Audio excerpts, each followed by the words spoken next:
Welcome, everybody. Good morning from the United States. Good afternoon in South Africa. Today, we have with us Professor Ndlovu. He's going to talk about public history in South Africa. He has a presentation that I will manage to show you, and then we can open for questions. But let me introduce our special guest today. Professor Ndlovu is a professor of history at the University of South Africa and executive director of the South African Democracy Education Trust. He has an MA in history from the University of Natal, Pietermaritzburg, and a PhD in history from the University of the Witwatersrand. His book publications include The Soweto Uprisings, Counter Memories of June 1976, King Dingane Kasengakhona, the second monarch of the Zulu Kingdom, co-author of The Thabo Mbeki I Know, also co-author of Public History and Culture in South Africa, Memorialization and Liberation Heritage Sites in Johannesburg and the Township Space, and he is co-editor-in-chief of The Road of Democracy in South Africa, a multi-volume series. He's author of The Union of South Africa and the Soviet Union, Fractured Solidarity Between the African Nationalist Movement, the Trade Union Movement, the Communist International, and the Communist Party of South Africa. We have also with us today Hamish McLean, who's going to be streaming the event via a platform called Twitch. And I am Jimena Perry, your host for The Explorers. Welcome everybody to this event of The Explorers. And Professor Ndlovu, would you like me to share the screen, to share your presentation? Yes, please. Yes, please.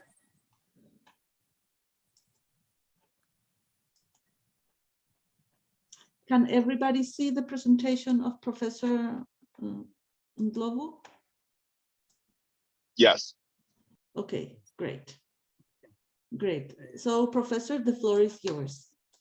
Yes, colleagues, my presentation is entitled Death and Detention in Apartheid South Africa, Commemorations, Remembrance, and Making Sense of Isivivane and the Wall of Names at Freedom Park National Heritage Site. So, what we have here in this image are two monuments that, in terms of public history, are oppositional. They are both built in Pretoria, which is the capital town of South Africa, or capital city of South Africa. On the left, you can see the Voortrekker Monument, and most of you have traveled to Europe, specifically to Germany. They can see that it is more or less a magnificent building, which is Germanic in terms of architecture. Okay. On your right, you have the Freedom Park Museum and Heritage Site. These structures, in terms of public history, represents the history of our country. The one on the left, the Voortrekker Monument, represents white South Africa. It was built early during the 20th century in celebration of our incarceration as Black people, celebrating the fact that as white people, they are the rulers of South Africa. And what you could tell when you go to that museum or monument, the panels themselves described Africans in derogatory terms as third-class citizens. And it was about celebrating a victory of the white Afrikaners, which supposedly took place on the 16th of December, 1838, referring to it as the Battle of Blood River. But I think my colleague, when she was introducing me, she did mention one of my publications about the second monarch of the Zulu kingdom, that is King Dingane. The war was between King Dingane and the white settlers in South Africa. But the interpretation differs between AmaZulu and the Afrikaners. And King Dingane was King Shaka's brother. Actually, he took the mantle after King Shaka. On the right, the Freedom Park Museum and Heritage Site and Monument was built in post-apartheid South Africa. That is in 1994. After 1994, after democracy came into place in South Africa. But in terms of its representation, it is a anti-racist symbolic representation of those people who fought against racism and racial subjugation and oppression in South Africa. It represents the symbol of a non-racial democratic South Africa. And it is not a coincidence that both monuments, in terms of public history and in terms of the space and the spaces each occupy, it's the same space. They're separated by a fence and a road. You can actually take a drive from one monument to the other. But the irony is now, when it comes in terms of commemorative events on the 16th of December, which is a national public holiday in South Africa, which is called the Day of Reconciliation. Reconciliation doesn't necessarily take place in a democratic South Africa.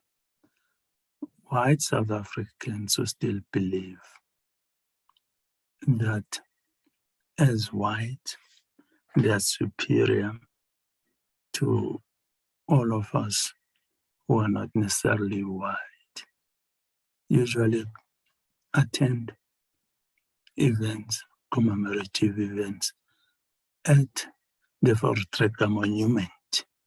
And those who believe in human rights and social justice, anti-racism, usually go to the other side, which is the same country, the same public holiday, but different commemorations.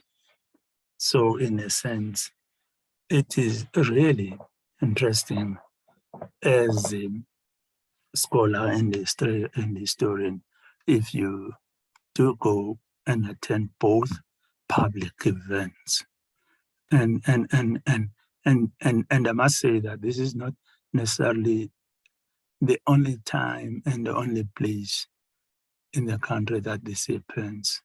There are similar sort of events taking place, but far away. That is about more than 500 kilometers away in the province of KwaZulu-Natal, where the actual battle took place in 1838. They are more or less similar structures, but they are not this. These are grand, huge monuments, grand structures, but compared to those in the province of KwaZulu-Natal, these are huge. But what I will do today, I will certainly discuss really what are the contradictions in terms of what I deem as the public history, which makes up the Freedom Fund, the Freedom Park, which tries really to be accommodative to all South Africans. Can we go down? Can we go down the slide itself to show the next image?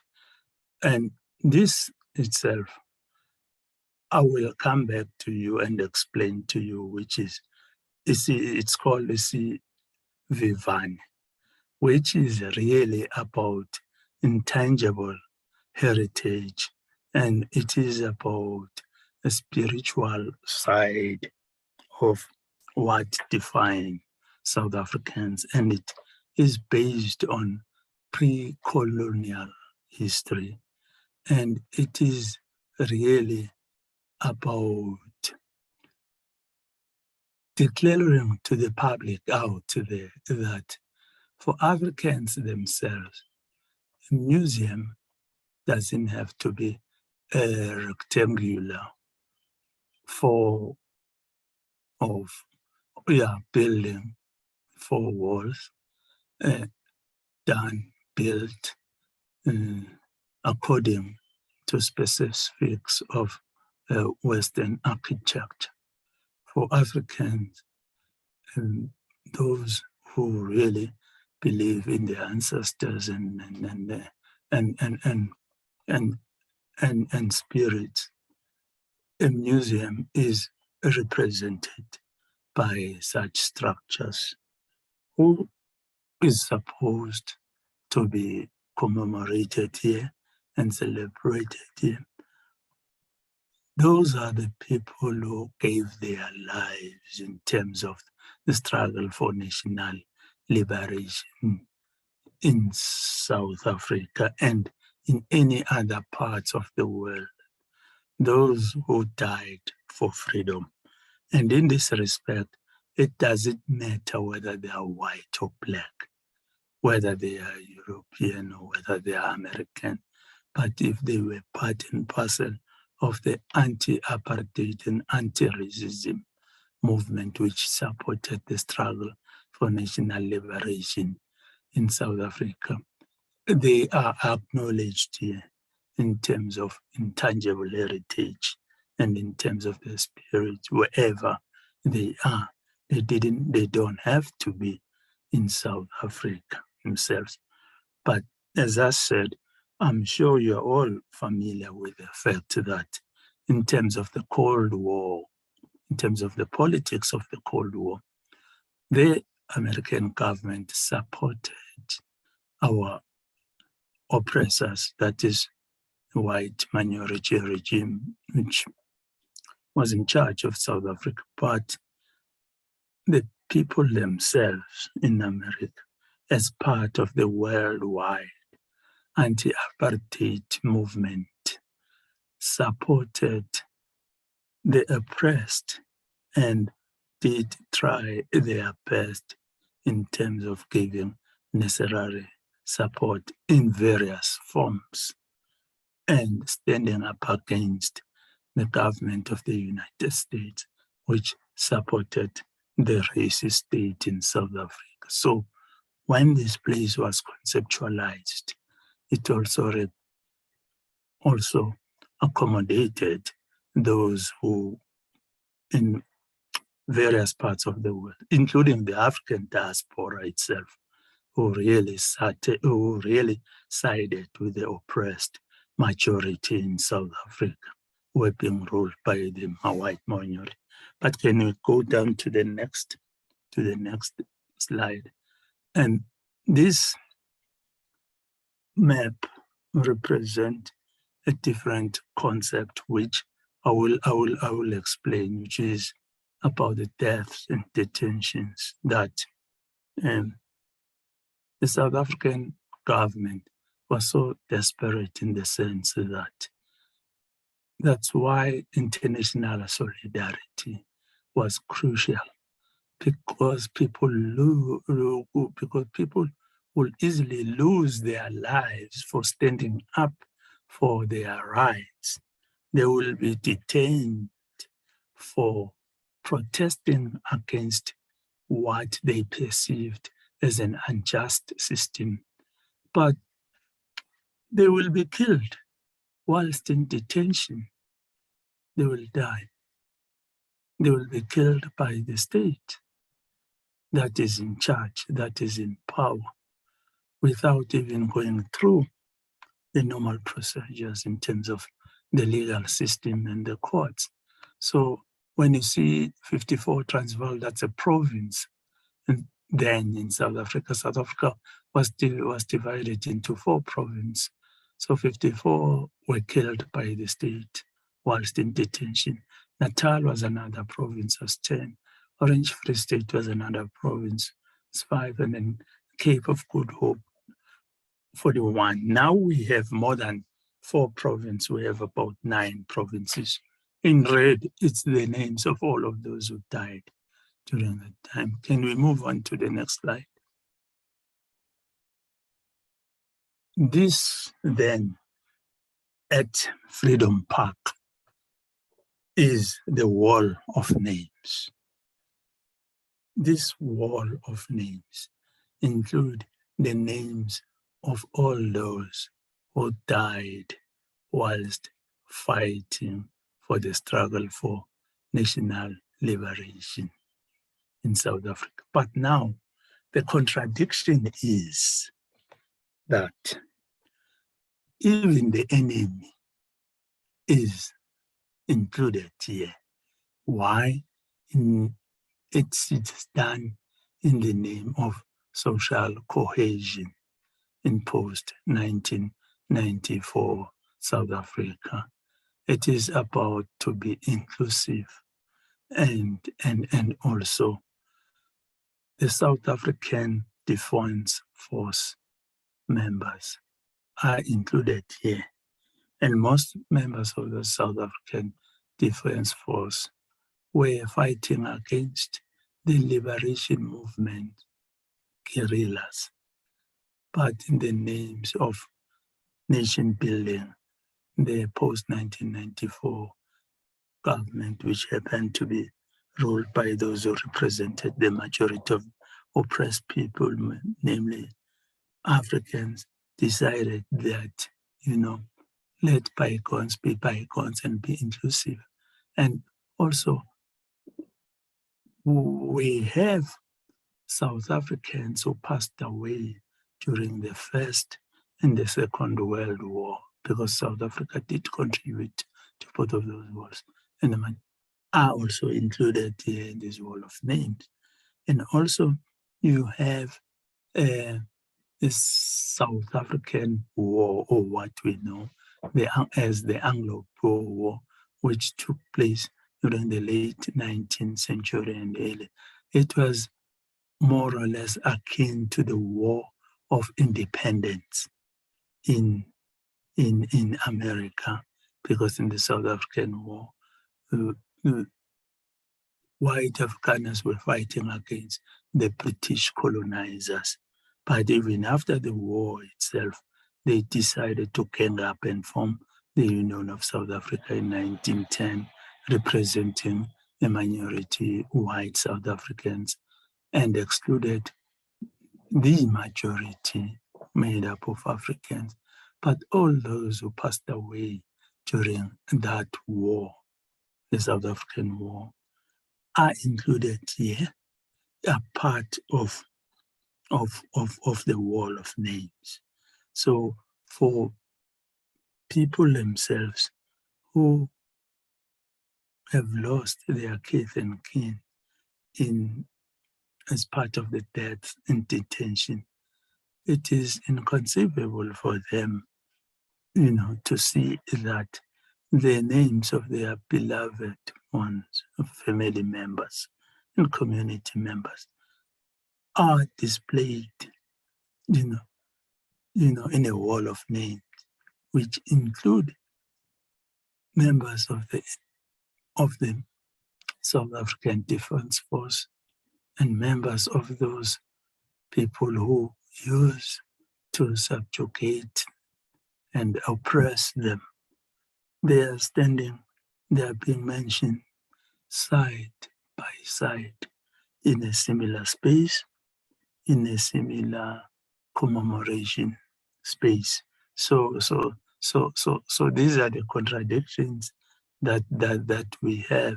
And when the public goes and pay visits to such commemorative events on December 16, as I said, there is usually an outcry in terms of very heated debates, in terms of was it a constructive way, to really remember the past. But the issue is here at stake, as I've said, is one, social cohesion and nation building after more than 350 years of oppression and of being colonized, and only really getting freedom and democracy in 1994.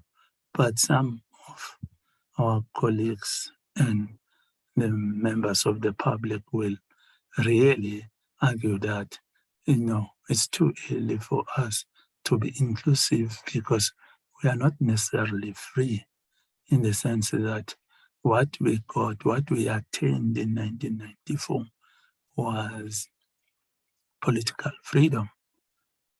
When it comes to economic freedom, we are not necessarily free as the majority of the people. So rather than spend time and being accommodative, we should carry on the fight in order to attain economic independence from those who have really made it a point that they have amassed the wealth of the country because they were in charge, because in terms of land issues, they are not resolved. Land disposition was the order of the day during colonial times and right up until, but you find such a public structure belonging to the people, built by the government, taking a stance that we are going to take a policy position that we are inclusive. We are a unitary state. So we will cater for all the people in the country through such structures, through such commemorative events.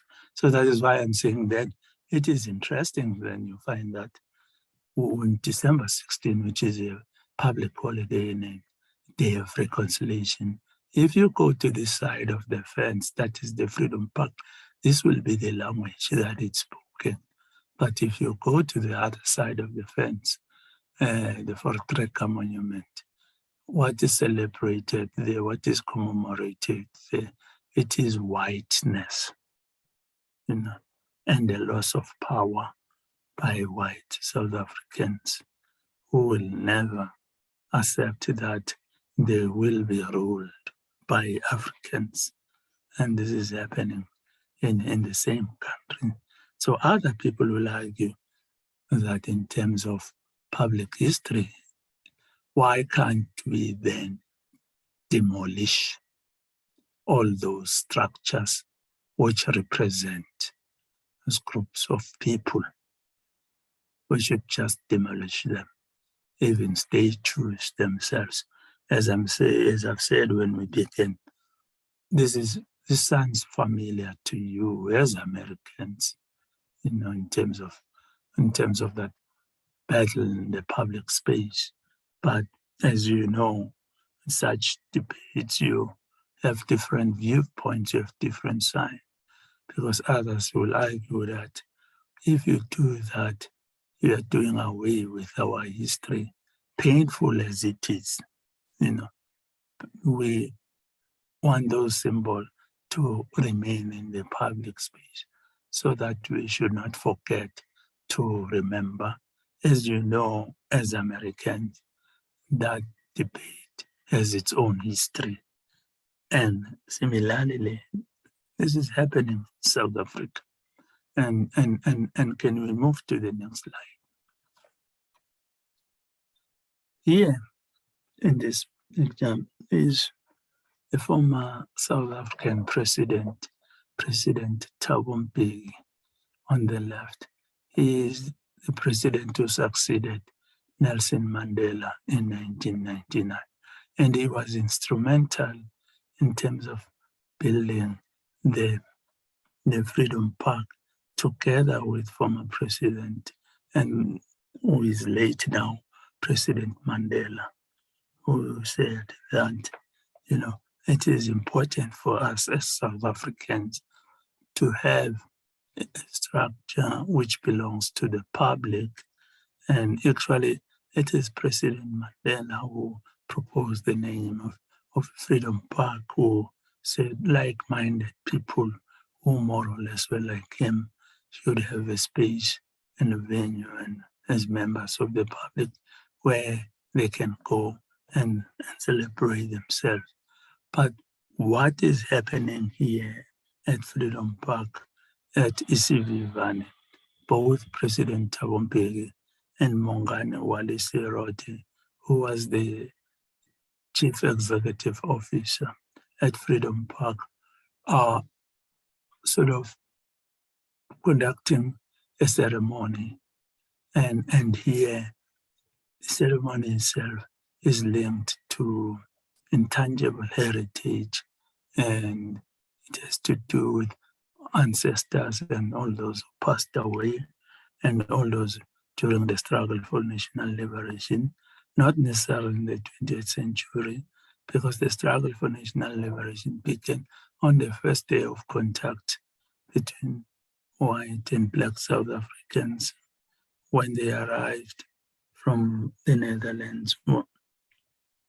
There was a battle for resources from the first day of encounter.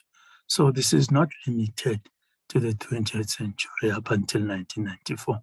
This goes back up until then. But the issue is, the people are asking here, that in terms of celebrating that, using,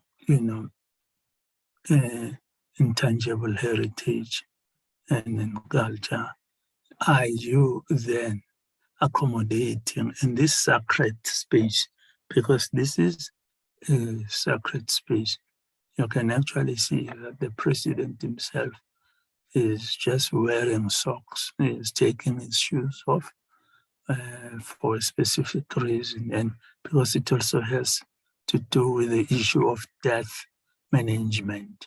So his question is, those members of the South African Defence Force who were fighting against the military wing of the African National Congress and other liberation movement involving skirmishes, involving killing people in Southern African countries, whether in Angola, in Mozambique, or Lesotho or Botswana.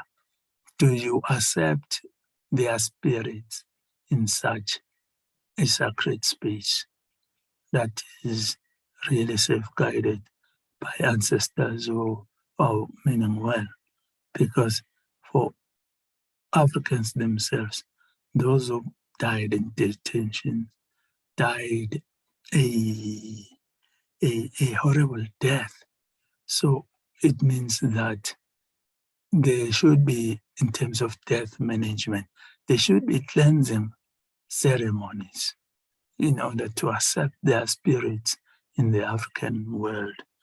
But those cleansing ceremonies cannot be done in the actual jails and the prisons themselves, and the prisons where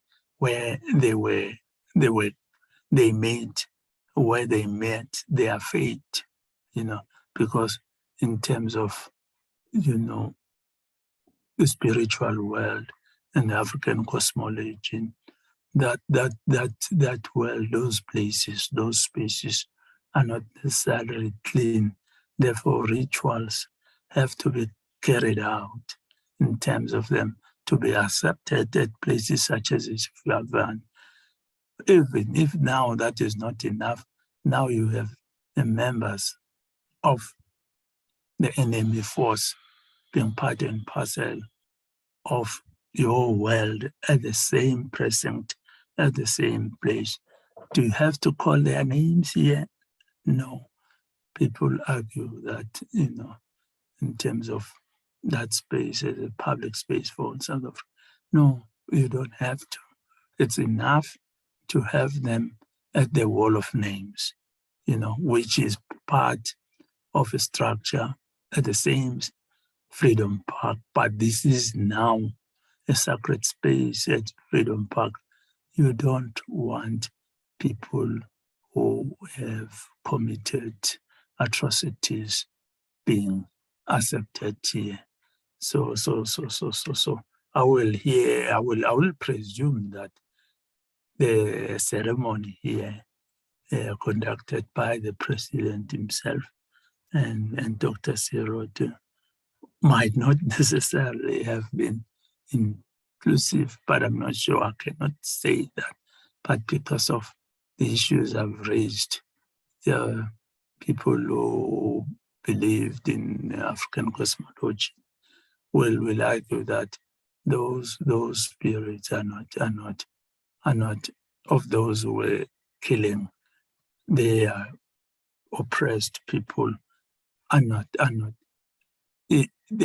accommodated here, because the cleansing ceremonies and death management of those spirits, it's quite an extensive ritual which is carried out in public as part of public history, and it's quite complicated, so it might not accommodate evil doers. So it's quite complicated. Can we move to the next slide? This one is the number of people and their names and the reasons given why, as the cause of their death. But this is not clear. Can we move down? There's a list where where their names are clear. This is another part. Can you move down again? Can you move down again? Yes, this list here. I think the most famous person whom the audience might know here, who died in detention, is Steve Bantu Biko, died in 1977. But if you look at the list here, if you look at number 1, Bellington map, the date of death, it's 1963. Official explanation of death, cause undisclosed. The second one is Look Smart, S. Ngudle. When did he die? On the 5th of September, 1963. What is the cause of death? Suicide by hanging. The state argued that when they went into his cell, they found him dead. He hanged himself. The third person who died in 1964, it is the same reason. And then the 1, 2, 3, 4. The fourth one also died in September 1964. We were told that he fell out of the window of a 7th floor building, which happened to be a police station. He just decided to fly. So as you can tell, the reasons, if you look down, suicide by hanging, natural causes, pneumonia, suicide, thrombosis, fell down a flight of stairs, and suffocation, fell out of the 10th floor window, heart or respiratory failure. That is, the police could not make it a point that people who were detained for their political beliefs could leave the prison safe, rather than, go to the court and attend, to let members of the public attend their trial. These people who died in detention didn't have that chance to attend their trials. So that's, people are represented, all these names, at the Wall of Names, and all these people are celebrated at the ECV Vane, and which I said to you, it's a public space where rituals and ceremonies, which are more spiritual, are commemorated. I think I'll end my presentation here. But if you do come and visit South Africa, to come to Pretoria and visit both sides the same day, on the same day. I will stop sharing now, yes, so I can see the audience. Professor, thank you very much. 2 members of the audience had to leave, but they wanted me to tell you that they enjoyed the presentation very much and are looking forward to the video. So I don't know if any of you, of the people who are here, have a question for Professor Ndlovu, or a comment or something. Yes, they can also search the web and visit both sides that we were discussing today and find out more about what was our event about. Oh, there's a question that I'm going to read for you. What do you see the role of your work within what you have discussed? It comes from Hamish McLean from Australia. This is a very interesting question, really, colleague. Remember, our history was not taught. It was about the history of white South Africans celebrating how they subjugated us. So even public history in South Africa, all the symbols and statues and everything else, and the museums themselves that were there represented whiteness. So now my task now is to really unearth the other side, because post-1994, you had structures such as Freedom Park coming out into the public to say that, we do have a history that goes back to pre-colonial time. So it will be people like us who are part and parcel of the teams that are analyzing the events, will propose that, the concept itself of a museum is different, not necessarily a rectangular building. What you saw in Sylvan, that the spiritual world and the cosmological world itself and death management, sort of theories that date back to pre-colonial time are part and parcel of our public history. We have to understand those, even though they are now crafted in African languages, but we have to make them accessible to people around the world. Whilst I do know that there's nothing unique, we do share some, commonalities with the Aborigines, with the American Indians, in terms of the way we view this world.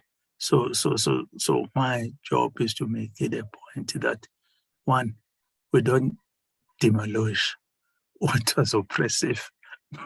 Should be there as part of the landscape, because the landscape which they occupy, is quite important for us, because it tells our history as a divided nation.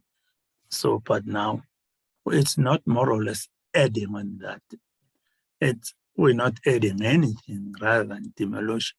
We should have space and time to excavate the past, because that history was banned, and if you go out in public and recite that history, you'll go to jail, you'll be detained, you will die.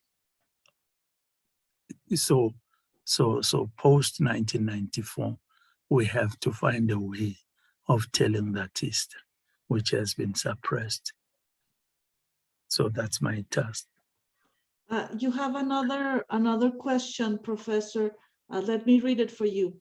It comes from David Dean. Yes, thanks so much for a stimulating talk. I was very struck by this extraordinary heritage park. Would you say that it carries elements of sacredness?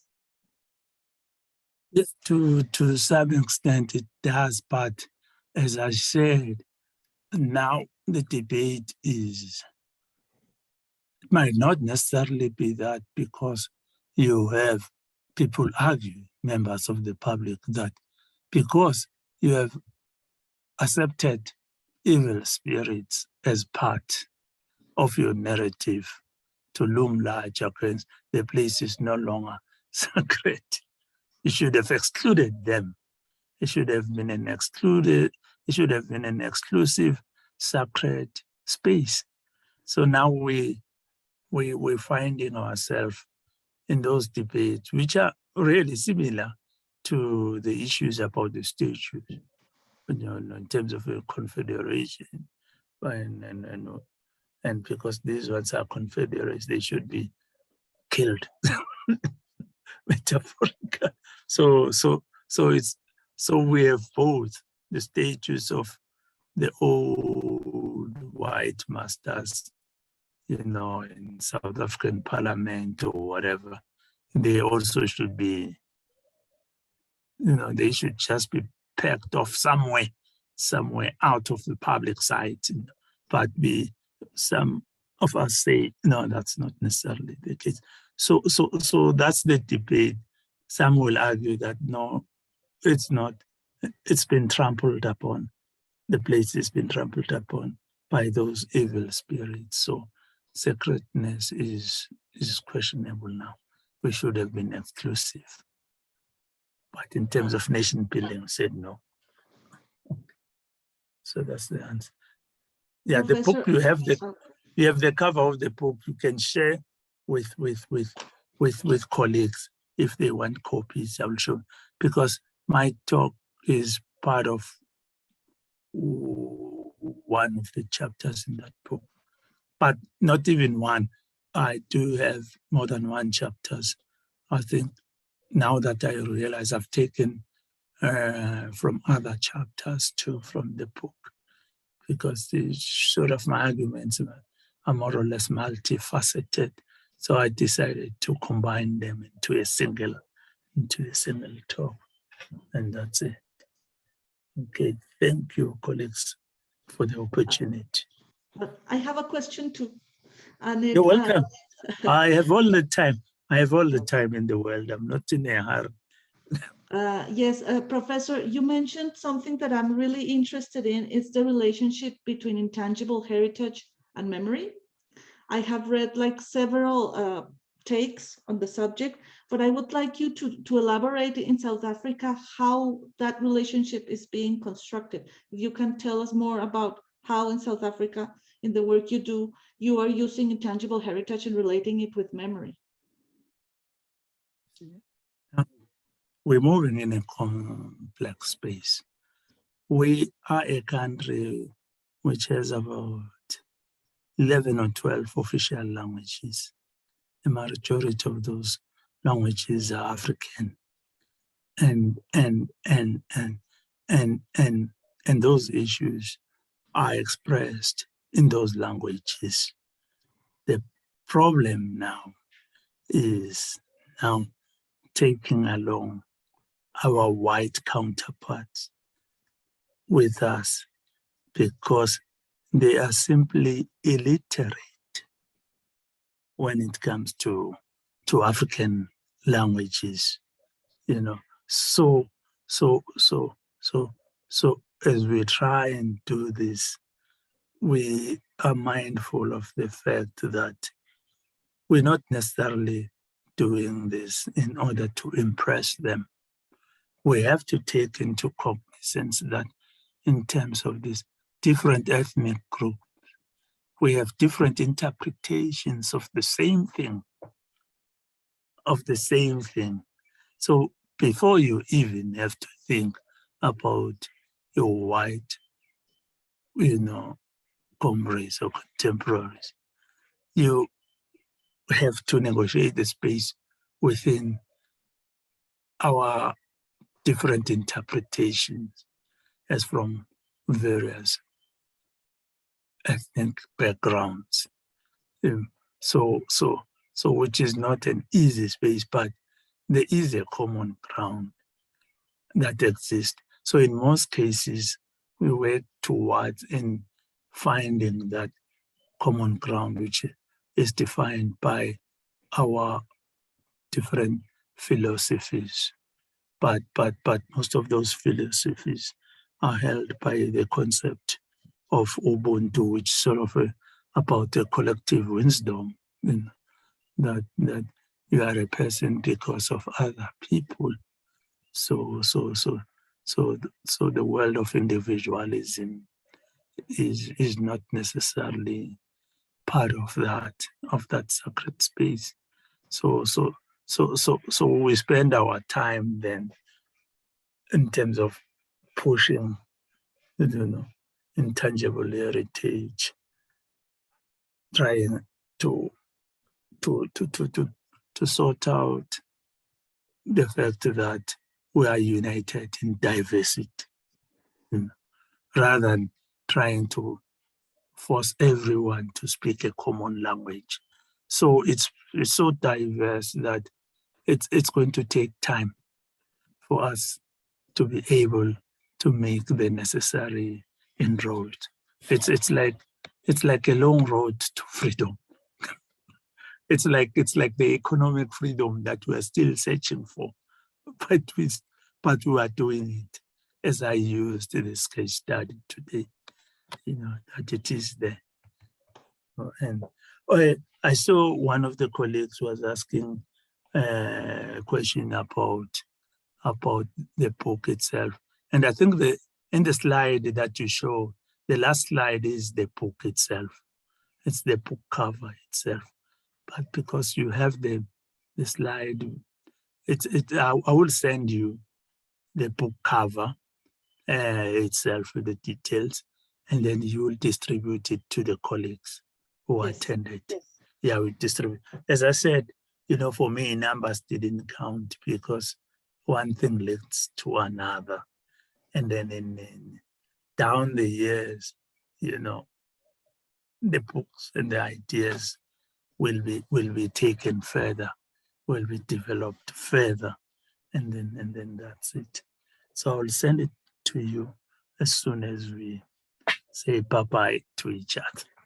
Okay. Thank you, Professor. Okay. Just to answer to David's question about the book, I was able to find the former book about memorialization and public history. I could send you a copy of that, but of the new one, The Struggle Continues, I wasn't able to. So I think Professor Ndlovu is going to give us details on that one, and how are we going to be able to find that one precisely. That's good of you in the sense that you are reminding me of the former book, of the first book. yeah, which is readily available in the US. So I'll send that book cover also, because I'm sure the colleagues were not even aware of the first book, but I can tell you, you are reminding me, and I know that you need to read the books together from the first to the second. So thank you for that. I'll send you both book covers so that you distribute them to colleagues, and then they Thank get you. in, etc. Thank you, Okay. Professor. Thank Can you. I ask you a last question? No, you're welcome. In the former book, you talked that I read a little bit about it. You talked about the relationship also with public history with tourism, and how that's a debate that's going on. And you talked about dark tourism, and I was wondering if you can tell us a little bit more about that, like related also to public history and the structures you were showing at the beginning. Can I make this fascinating for you and the audience? You said you were going to engage Dr. Hlongwane after some time, after a month or 2 or 3 months. Can you ask him to do exactly that for the audience? And I'm sure that the audience then would have read the first book, and then they will have interesting questions for him. And I do know that's quite an interesting question. And as we are aware from the book itself, that space, it's international. It is international. It's not parochial. It's not about South Africans themselves, as you saw. They're about tourists from all over the world, from all corners of the world. So can you imagine, with the past that we have, the different pasts that we have, the challenge you have, which part do you want to show to tourists? Do you want to show them the famous valleys, mountains of flowers, or these prisons wherein people were killed? And my colleague will be happy to present on that. So I challenge you on that he owes us a presentation about that. Okay. Okay. Okay, thank you very much. I don't know if Hamish, Maria, or David have another question or a comment. And I don't know, Professor, if you would also have like a final remark or a comment. I don't have a final remark or a comment. I leave that for my colleague, Dr. Hlongwane, because this is part 1 of the presentation. So the second part is coming, and it will be based on the first book. Okay, thank you very much. Thank you all for coming. I'm going to stop recording now.